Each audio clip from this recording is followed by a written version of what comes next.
acabou as eliminatórias da América do Sul e está rolando as eliminatórias aí da Europa. Então, já que estamos nesse contexto de seleção, a Copa do Mundo tá chegando, hein? Tá chegando, se prepare, torcedor, se prepare, hater da amarelinha, amante pachequista da seleção brasileira, que vai começar a Copa do Mundo. E já que a gente já falou aqui em outros vídeos, até o vídeo aqui também vai ter, ou se já não tem, do Brasil e Bolívia, vamos conversar sobre as seleções que estão acima da seleção brasileira. E eu preparei um top 4 pra gente analisar um pouquinho como joga, como é que tá sendo esse ciclo e como tá sendo aí o ranking de quem tá mais forte que a seleção brasileira.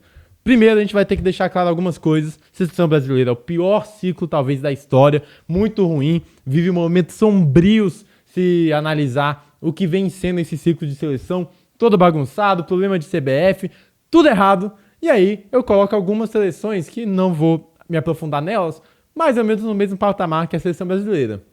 Está a seleção da Inglaterra, por exemplo, que tem aí como treinador o Thomas Tuchel e não consegue expor o futebol, que tem peças, tem qualidade, tem coisas para se aventurar ali, para transformar esse futebol inglês, que é o que mais passa vergonha da história dos mundiais em relação ao que é, e a relação que não consegue alcançar, que são os títulos de Copa do Mundo. Enfim, tem muito bom jogador, a liga mais valorizada do mundo, mas não consegue também expor esse futebol muito criticado, então tá na mesma prateleira que o Brasil. Assim como a Holanda, também tem boas peças, mas não consegue dar o passo à frente. Recentemente o Memphis Depay se tornou o maior artilheiro da seleção holandesa, tendo que salvar de um jogo que já estava praticamente perdido com a Lituânia. Cara, muito problema aí, que começou ganhando de 2-0 a Holanda, a Lituânia empatou 2-2, ou seja, também não é uma seleção segura. Essas eu coloco no mesmo patamar ali que a seleção brasileira de momento, pelo que atua, pelo que joga de futebol. Lembrando que chega na Copa do Mundo,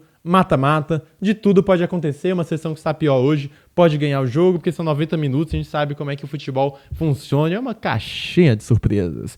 E agora vamos botar as 4 seleções que eu considero bem à frente da seleção brasileira. Em quarto lugar está Ora Pois, eu sou o melhor. Na minha cabeça, se eu não pensar que sou o melhor, quem vai ser o melhor? Portugal, a seleção portuguesa, ela treinada aí por Roberto Martínez. Quem não lembra dele? Foi aquele técnico da incrível geração belga, chegou a pegar 3º lugar de Copa do Mundo, a geração de Lukaku, De Bruyne, Hazard. Esse é o técnico, um Portugal que se organizou bastante desde a saída do ex-técnico, que havia vencido, inclusive, a Eurocopa, aquela primeira do Cristiano Ronaldo, que ele ganha, e muito por o Fernando Santos, inclusive, e muito por causa dessa Eurocopa que o Fernando Santos se manteve no cargo, fez uma Copa do Mundo bem abaixo, e agora chegando com o Cristiano Ronaldo aos 40 anos de idade, Portugal tem seu último título, talvez, porque a gente nunca pode duvidar do Robozão, de ganhar um título para o maior e melhor jogador de sua história. Se a gente for analisar o que é Portugal na história do futebol, a gente vai ter lapsos de um time, lá aquele time de Eusébio, lá de 66, depois Portugal passa muito tempo sem ir a uma Copa do Mundo, não é um país com tradição no futebol quando se trata da maior competição de seleções do mundo, e começa a ter ali talvez sua maior fase exatamente na melhor Copa que Portugal participou, que foi a Copa de 2006. Aquela que o Cristiano Ronaldo ainda era um garoto, muito jovem, uma seleção treinada ali, que vinha na esteira do Felipão. Teve até a batalha contra a Holanda naquele jogo de muita falta. É uma seleção que não, diferente da brasileira, por exemplo, não chega para ganhar pelo peso da camisa, mas pelos jogadores. Com o passar dos anos, Portugal, 2010 não era muito forte, 2014 também não era muito forte. A partir de 2018, começa a surgir peças importantes, começa a surgir, por exemplo, Bruno Fernandes, começa a surgir, por exemplo, Bernardo Silva se destacando também no Manchester City, começa a produzir jogadores. E hoje, o Portugal já é uma equipe que para a Copa de 2026 chega como um dos elencos mais promissores e mais fortes do mundo. Em 2022 já foi assim, mas o time não conseguiu encaixar de jeito nenhum. Cristiano Ronaldo fez uma Copa abaixo, inclusive o Cristiano Ronaldo não tem nenhum gol em mata-mata de Copa do Mundo, é algo que ele vai precisar tirar da frente se quiser ser campeão da Copa com Portugal. E foi em 2022, nada deu certo, o Cristiano Ronaldo chegou em dado momento aí pro banco nas oitavas de final contra a Suíça e as coisas não andaram pro time de Portugal, que foi eliminado por Marrocos no gol de En-Nesyri. E chega para essa Copa de 2026 pensando num ciclo diferente. Novo técnico, Roberto Martínez, que demorou para engatar, mas Portugal consegue ser campeão, por exemplo, da Liga das Nações. É menor que a Euro? É menor que a Euro. Entrou para substituir os amistosos? Sim, mas é uma competição que eu acho, inclusive, que a UEFA mandou muito bem em tentar dar um grau de competição maior ao que seria esses amistosos entre as seleções. Vence a Espanha, que era a melhor seleção de momento, a gente já tem um spoiler, a gente vai falar de Espanha aqui também. Por isso a seleção de Portugal ganha prestígio, ganha arrumação, é uma seleção muito mais competitiva do que a de anos anteriores, defensivamente muito bem. Na minha opinião, entende cada vez mais o papel do Cristiano Ronaldo nessa seleção. Vamos ver se o Cristiano Ronaldo também vai entender seu papel, como vai ser essa questão no sem bola, porque ele acaba sendo um homem do sem bola, muito pela idade, mas é um cara ainda muito decisivo. Se a bola cair no pé dele, dentro da área, ali ao redor, vai ser gol. Ele vai para sua última Copa do Mundo. Vamos avaliar alguns jogadores, por exemplo, a última formação de Portugal contra a Hungria, virada por 3-2, inclusive. No gol, a gente tem o Diogo Costa, gosto desse goleiro do Porto, ele que é um pegador de pênalti também, seguro, não é dos goleiros os maiores goleiros, com uma estatura de 2 metros, não é, mas gosto bastante, é uma das grandes promessas também do gol. Na lateral, João Cancelo, e que últimos jogos que faz o Cancelo, se encontrando cada vez mais, Roberto Martínez conseguindo dar a liberdade que ele precisa. Ele é um jogador que, tecnicamente falando, é muito acima que os outros, muito acima. Ele é um jogador diferente, com a bola no pé ele vai fazer diferença, chegando no ataque muito mais para dar assistência, para dar o chute, fez gol nos últimos 2 jogos, é uma peça com bola essencial. Sem bola, precisa ser defendido, precisa ter gente para cobrir ele, porque ele acaba deixando muitos espaços, e a gente vai ver que a seleção de Portugal consegue fazer isso. A dupla de zaga, por exemplo, do último jogo, foi Rubem Neves, para dar mais qualidade na saída de bola, ele que nem é o zagueiro exatamente o zagueirão mesmo, ele que é um meio campista. O Antônio Silva, por exemplo, é o zagueiro, mas eles alternam. E Rubem Dias, Manchester City. Lateral esquerda a gente tem o Nuno Mendes, melhor lateral esquerdo dessa temporada. Na dupla de volante, a dupla de volante do PSG, melhor time da temporada, João Neves e Vitinha, os dois que brigam também para estar no top 11 de melhores jogadores da temporada. Vitinha com certeza tá fazendo, né, para mim, os melhores meio-campistas da temporada foram Vitinha e o Pedri, mas o João Neves muito bem nessa briga, ele que tem seu lugar num PSG que marcou história já. Bernardo Silva, que a gente nem precisa debruçar tanto, já conhece de muito tempo, sua qualidade técnica, pouco mais velho, mas ainda conseguindo chegar muito futebol. Bruno Fernandes, de camisa 10, é o melhor jogador da última década do Manchester United. Por mais que a fase do United não seja boa, ele sempre entrega tanto por clube quanto por seleção. Pedro Neto, aberto, jogador do Chelsea, com muita velocidade, muito bem nessa última temporada, mas a gente também tem outras opções, como por exemplo o Francisco Conceição, e como, por exemplo, o João Félix, que vem se encontrando no futebol da Arábia Saudita. Olha o tanto de qualidade que a gente tem nesse time do Portugal. Todos esses jogadores que eu tô falando poderiam ser titulares em praticamente qualquer time do mundo. E aí, fechando com Cristiano Ronaldo ali jogando como 9 e o camisa 7, que se tornou também nessa última data FIFA o jogador com mais gol na história das eliminatórias europeias. Eliminatórias em geral, europeias também, mas eliminatórias em geral. Essa é Portugal, a 4ª melhor seleção de momento. E aí eu coloco empatado com Portugal a seleção francesa. Por que empatado? Porque no momento agora, hoje, onde estamos gravando, aqui em setembro, a seleção de Portugal joga um futebol melhor que a seleção francesa, mas a seleção da França é a maior quantidade de talento por metro quadrado que se pode ver. Impressionante como tem bons jogadores e como surge, se renova. A França que chegou a ser campeão em 2018, chegou à final de 2022, ou seja, é uma geração que já bateu em 2 finais de Copa, isso conta muito.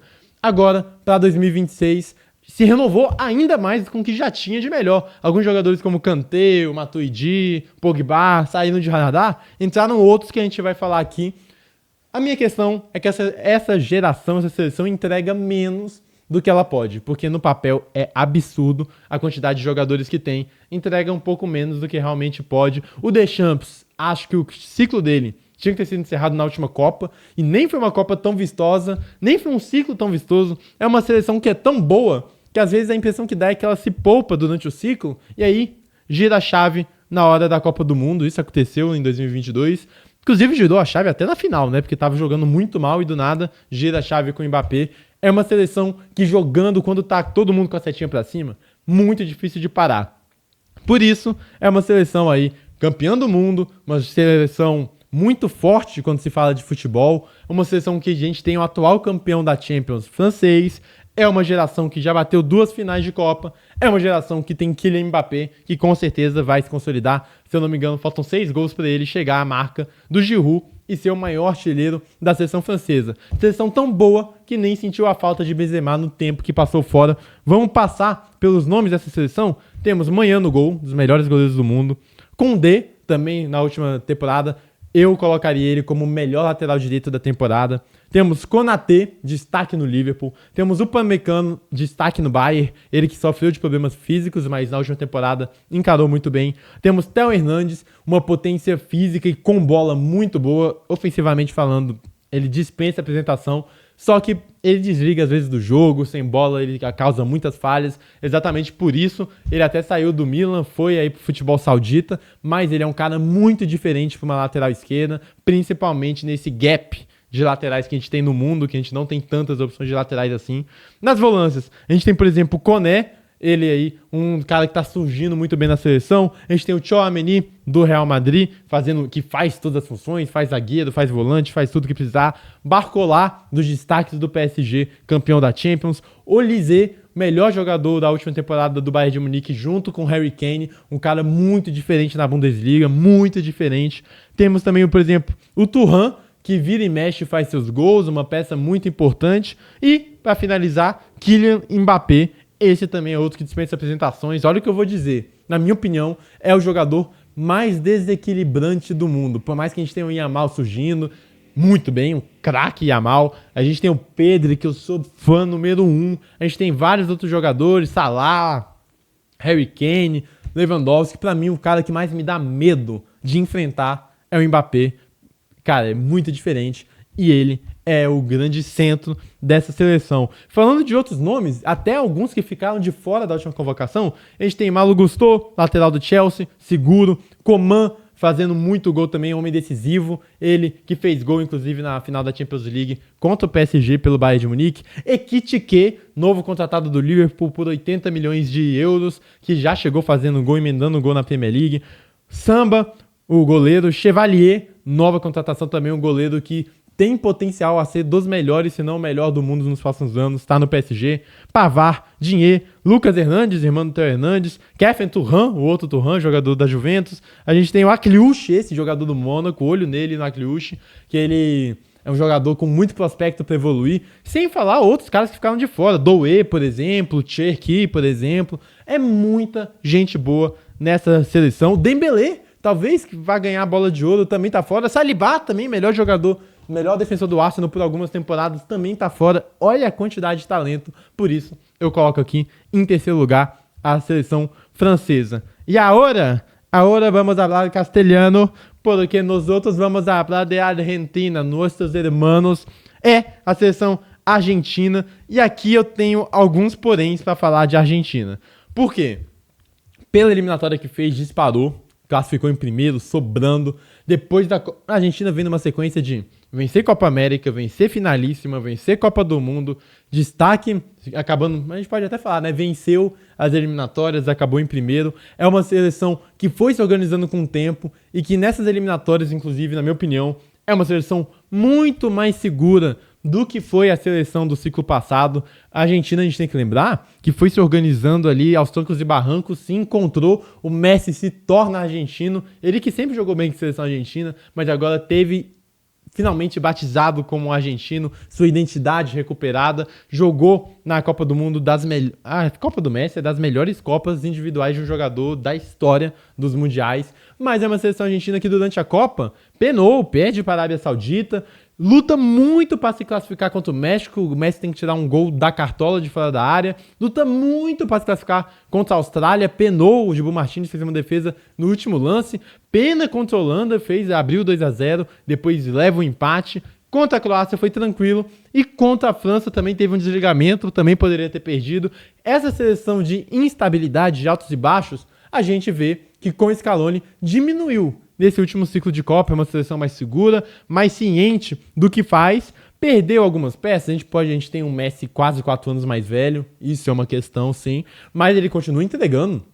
Ele já tem mais participações em gols do que jogos jogados nessas eliminatórias. Ele que é o artilheiro das eliminatórias, tudo isso já com a idade avançada e jogando no Inter Miami numa velocidade ainda diferente. Mas a gente teve alguns jogadores que a parte que me preocupa é que tá tudo muito bonito pra Argentina, tá tudo lindo. Mas alguns jogadores já estão ali com a setinha um pouco para baixo na carreira.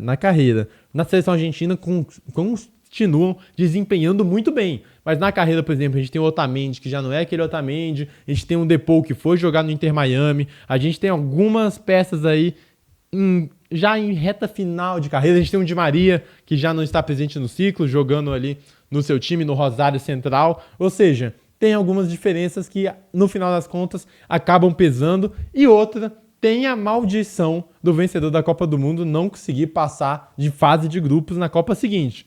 Quem quebrou essa maldição foi a França, exatamente na última Copa, mas há muito tempo, desde o vencedor ali da Copa de 2006. A Itália ganha em 2006, não passa em 10. A Espanha ganha em 10, não passa em 14. A Alemanha ganha em 14 e não passa em 18. Aí a França quebra esse ciclo, mas é uma seleção que por estar mais envelhecida e ter jogadores em outro momento de carreira, eu coloco aqui esse asterisco.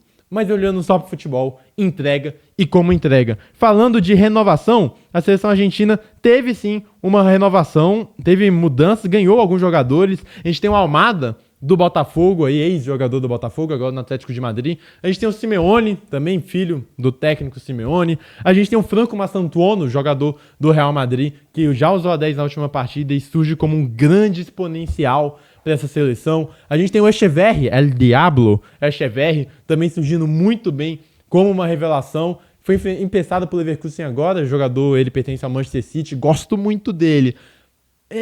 Acho que o Franco Mastantuono, ele tem uma projeção maior, mas eu sou mais fã do Echeverri, não quer dizer que joga mais, sou mais fã do Echeverri, mas enfim, Mastantuono jogando no Real Madrid, já conseguindo titularidades. A gente tem o Julián Álvares em um momento de protagonismo na carreira no Atlético de Madrid. A gente tem o McAllister, camisa 10 de um Liverpool, que destruiu na temporada passada. A gente tem o Depou, que segue sendo aquele guarda-costas do Messi, jogando muito pela seleção. Outro, que também voltou pro futebol argentino e continua jogando muito na seleção, é o Paredes, entrega bastante na volância.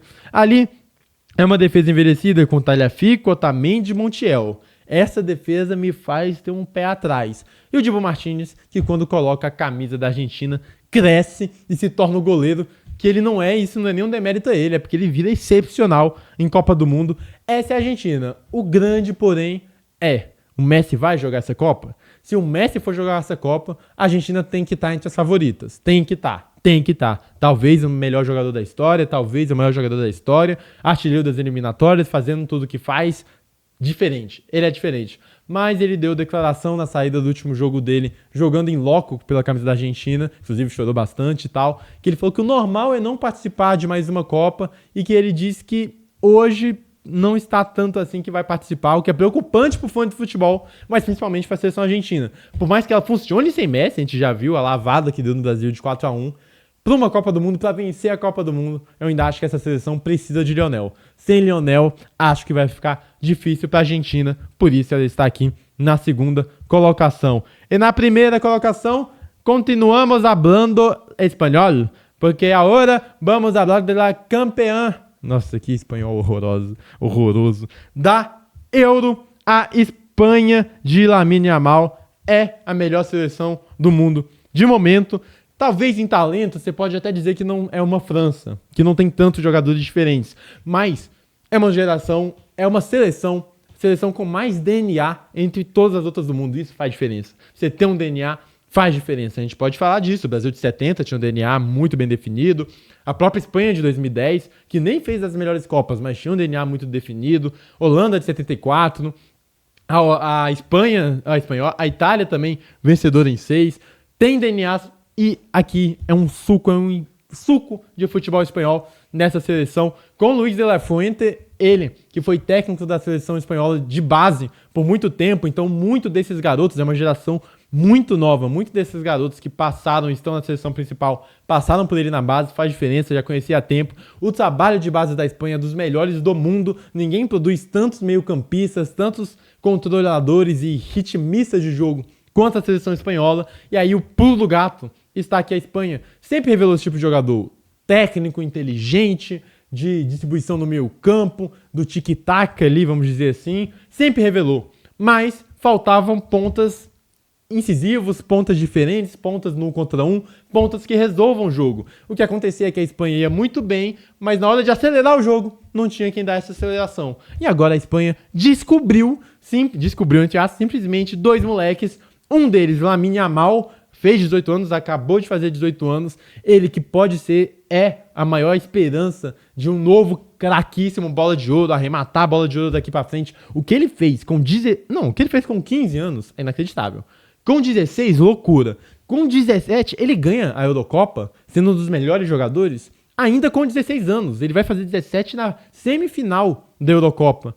Cara, é uma loucura. Talvez a gente já possa até discutir ele como um dos melhores jogadores menores de idade da história do futebol. A gente pode botar como, sei lá, Pelé, o Ronaldo Fenômeno e ele, ou então mudar, quem sabe até mais, o Lamine Yamal. Enfim, tem que ver, pra mim o Pelé ainda é o 01 menor de idade, mas isso a gente pode discutir em outro vídeo, em outra ocasião. É surreal, com a qualidade que tem essa Espanha, com o controle, como tem jogador, ter um cara como o Lamine Yamal numa ponta. Na outra, também o Nico Williams, ele da família Williams, inclusive, o irmão dele, o Iñaki Williams, foi inclusive o primeiro negro a jogar pelo Atlético Bilbao, porque o clube ele só pode contratar jogadores nascidos no País Basco. Foi o caso do Iñaki Williams, de pais imigrantes, nasceu no País Basco. Primeiro capitão negro da história também, logicamente, do Atlético Bilbao. E seu irmão, um ponta muito bom, o Nico Williams, foi ventilado muito no Barcelona, não foi pela toda a questão do fair play financeiro, a questão que o Barcelona não está num para um, porque ia fazer a dupla também com o Lamine Yamal, foi dos destaques na Euro, é uma Espanha que chegou, acabou, passou por cima da França, atropelou a França, por mais que nos minutos finais a França tenha conseguido fazer uns golzinhos, atropelou a França na Nations, chegou na final, acaba perdendo para Portugal, que fez uma grande partida, mas é vencedor de Eurocopa, meteu 6 na Turquia, que é um bom time, não é um time ruim,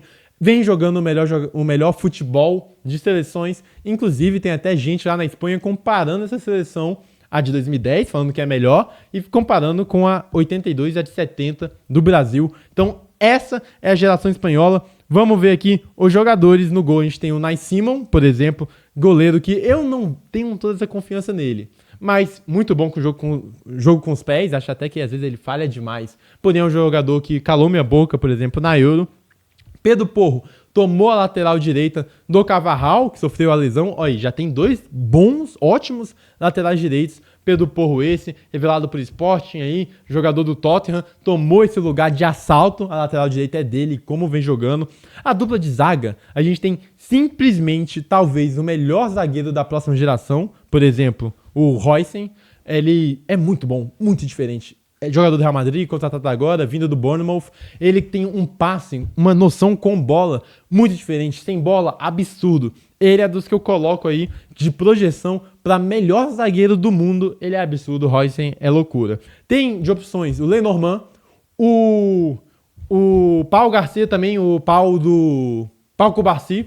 Pau Cubarsí, tem um Eric Garcia também, mas é o Pau Cubarsí do Barcelona, grandíssimo jogador também, jogador com 18 anos apenas, da mesma geração do Lamine Yamal. O trato que ele tem com a bola, ele é muito parecido com o Roysen, mas eu acho que o Roysen ainda tem uma pegada ainda melhor defensivamente. O Cubarsí vem ganhando físico, ganhando força, fez uma ótima temporada como titular no Barcelona, já com 18 anos, foi dos destaques aí da La Liga, também eleito entre os 11 da La Liga, ou seja, temos aí pelo menos 3 laterais, isso não contando o Eric Garcia, como grandíssimos zagueiros, zagueiros para a seleção espanhola. Na lateral esquerda a gente tem o Cucurella, muito bem defensivamente, muito bem fisicamente. A galera pega no pé dele porque ele é chato, tem cara de antipático, irrita todo mundo no campo. Mas se eu fosse ter um jogador defensor, queria que ele fosse assim tem que irritar, não é pra ninguém gostar dele não, é pra ele irritar o máximo possível. Grande temporada com o Chelsea, grande mundial de clubes com o Chelsea e grandes atuações com a seleção espanhola. No meio campo a gente tem Pedri, na minha opinião, o melhor meio-campista do mundo, disparado, sou apaixonado no Pedri. Acho que ninguém faz as coisas como ele faz, ninguém limpa jogo, ninguém controla jogo, ninguém dá passes finais, e agora ele ainda tá pegando gosto por gols, tá pisando mais na área, tá arriscando mais finalização. Foi, na minha opinião, não seria nem loucura ele estar entre os top 3 da bola de ouro para essa temporada. Foi o melhor meio-campista da última temporada. Ele não sem bola, o que ele recupera de bola é loucura. Ver Pedri jogar é ver futebol. Sou apaixonado nele. Para mim, o melhor meio-campista do mundo é Pedri. A gente tem o Rodri voltando de lesão, eleito bola de ouro da última temporada, voltando de lesão como opção. A gente tem como opção o Zubimendi, baita temporada com o Real Sociedad. Hoje já farda aí com a camisa do Arsenal, por exemplo, a titularidade é muito bom o Zubimendi. A gente tem o Merino, ótimo jogador, ele que já era muito bom também na Real Sociedad, fazia a dupla de volância, era inclusive Zubimendi e Merino. Merino que saiu primeiro e, cara, o que joga Merino é uma loucura. No Arsenal chegou a jogar de 9, chegou a fazer o papel de 9, porque sofreu sem centroavante. E na seleção espanhola, o que ele faz de gol é absurdo. O que ele pisa na área é absurdo. Fez 3 gols no jogo contra a Turquia. Isso que a gente não tá nem falando, por exemplo, do Fabian Ruiz, que também tá na minha lista de melhores jogadores da temporada passada pelo PSG. Regente daquele meio campo. Se as trocas de posições do PSG que encantaram o atual campeão da Champions acontecem, é por causa do Fabian Ruiz. E na frente a gente tem o Yamal e o Nico Williams, que já falei. E o Oyarzabal, que por mais que não seja, nossa, que camisa 9, matador, não é um Davi Villa, não é um Fernando Torres, mas ele aplica muito bem seu papel como falso 9. Ele abre espaço para entrada de Nico, para entrada de Yamal. Ele acrescenta ao jogo de todo mundo, ele favorece o jogo de todo mundo, ele cria espaço. Inclusive, é outro que tem mais participação em gol do que jogos nessas eliminatórias. Grande eliminatória de Oyarzabal, grande seleção, é a melhor seleção do mundo. Vamos falar também de alguns outros nomes aqui, já que passamos. Temos um Ferran Torres, El Tiburón, um dos artilheiros da temporada passada da La Liga, reserva de Lewandowski, mas sempre acrescenta quando entra no Barcelona. Pode jogar na direita, na esquerda, pode jogar de centroavante. Uma peça muito importante para você ter no banco de reservas para acrescentar. Fermin, também jogador do Barcelona, cresceu bastante nas últimas 2 temporadas, fez uma baita Olimpíadas, quem não lembra? Olimpíadas do Fermin, no Japão? Loucura, tá? Loucura. Fermin Lopes. Tem também o Rodri, já falamos, o Morata, tem que ver se ele vai ser mesmo, é um dos maiores artilheiros da história da seleção espanhola, inclusive o único jogador da história da seleção espanhola a ser convocado estando jogando por 7 times diferentes, é o Morata. Tem o Remiro, o goleiro, tem o Carvajal, que eu já falei, voltando de lesão, Pau Cubarsí, Alex Garcia, tem um Dani Olmo, craque Dani Olmo também. Se ele tivesse uma estabilidade física, com certeza poderia estar entre os titulares. É uma seleção que tem tantas peças que até pode trocar. Não tem um 11 tão pré-definido. Dani Olmo, que também foi dos melhores jogadores, entrando na lesão de outros jogadores aí da Eurocopa, vencida pela Espanha. E o Grimaldo, lateral esquerdo, que mais ala esquerdo, faz papel de ponta, destaque do Leverkusen, que ganhou a Bundesliga invicto algumas temporadas atrás. Sem falar do Gavi também, que se machucou, o Fabian Ruiz já falamos, enfim. É muito talento, é a 0-1 para ganhar a Copa do Mundo, na minha opinião. Claro que falta um ano para a Copa, mas já falando aqui nesse final de eliminatórias, o que são das melhores gerações, melhores seleções, as favoritas para a Copa. E o Brasil? O Brasil está atrás dessas em futebol, em trabalho, mas tem jogadores para bater de frente, tem uma camisa que pesa muito, tem um técnico muito experiente, o Ancelotti, muito vencedor. 90 minutos numa Copa do Mundo? Dá pra bater de frente, mas o trabalho de todas essas é melhor, e se a gente não está pleiteando nosso lugar como tal, como a gente merece, como seleção brasileira, é por um trabalho muito ruim da CBF. É isso, essas são as 5 favoritas aí pra Copa do Mundo, as 4 na verdade, na quinta prateleira eu botei o Brasil com algumas outras. Já adiantando do que vai ser, ainda teremos algumas convocações, amistosos, vamos ver o que vão ser dessas seleções na Copa. Você comenta aí, dá seu like, se inscreve, bota se eu falei alguma besteira, se você discorda, quem você coloca como uma seleção que pode surgir muito forte. É isso, tamo junto, valeu, até mais.